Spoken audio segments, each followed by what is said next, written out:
గ్రామ సభల నిర్వహణ శుక్రవారం ప్రారంభమైంది. తూర్పు గోదావరి జిల్లా గోపాలపురం నియోజకవర్గంలో 10 చోట్ల గ్రామ సభలు నిర్వహించారు. దేవరపల్లిలో శుక్రవారం నిర్వహించిన గ్రామ సభ వైసీపీ టీడీపీ పార్టీల మధ్య వాగ్వివాదాలు చోటు చేసుకున్నాయి. ఒకరిపై ఒకరు విమర్శలు చేసుకుంటూ గందరగోళం సృష్టించారు. 10 చోట్ల ప్రశాంతంగా, మరికొన్ని చోట్ల అసంతృప్తిగా గ్రామ సభలు జరిగాయి.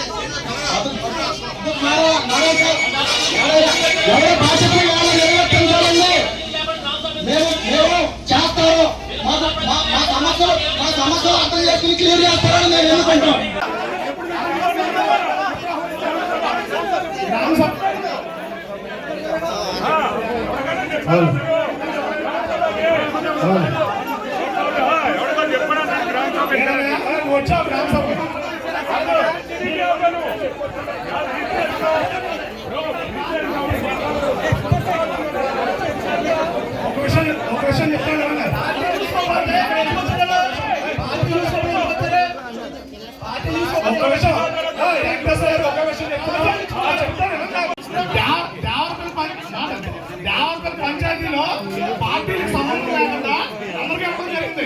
అంతేకాకుండా ఒక 600 మందికి ప్రపోజల్ చేసి కలెక్టర్ గారికి పంపడం జరిగింది.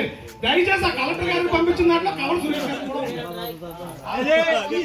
తీసేసా ప్రపోజల్ వచ్చిందని తీసేసా. ఇదే